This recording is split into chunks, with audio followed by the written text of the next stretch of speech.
The ruling on marriage equality capped off a historic week at the Supreme Court and a busy week for CBS News chief legal correspondent Jan Crawford. Jan, so this is a court, the Roberts Court, with 5 Republican appointees, but they don't always play by the conservative playbook.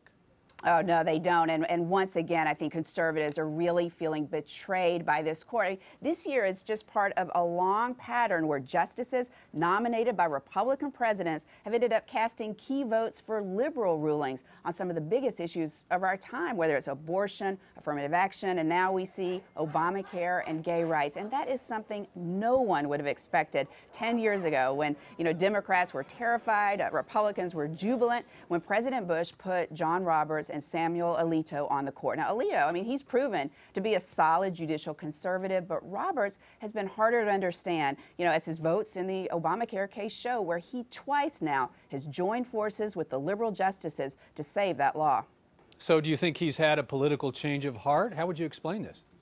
Well, conservatives see these decisions as a betrayal, that he is abandoning his judicial philosophy for political reasons. But Roberts, I think, would say, no, I'm not. I'm being consistent. He thinks that courts should not be playing a role in these big social debates and should instead defer to the legislature. That's what he says he did in Obamacare. Let Congress have the word. And that's how he explained his opposition to the ruling on same-sex marriage, that the legislature or the people should decide and not, unelected judges. So he didn't agree that this was an equal protection issue under the 14th Amendment.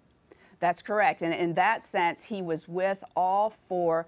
He was among the 4 conservatives who all wrote dissent saying that the Constitution did just not guarantee this right. And conservative judicial philosophy tends to read the Constitution much more narrowly than the liberal philosophy does. And they're much more wanting to look to the words of the great document and what the founders wrote and what they meant and not try to read in new rights. So Roberts, in that sense, yesterday was very consistent with conservative judicial philosophy. Jan Crawford, thank you so much.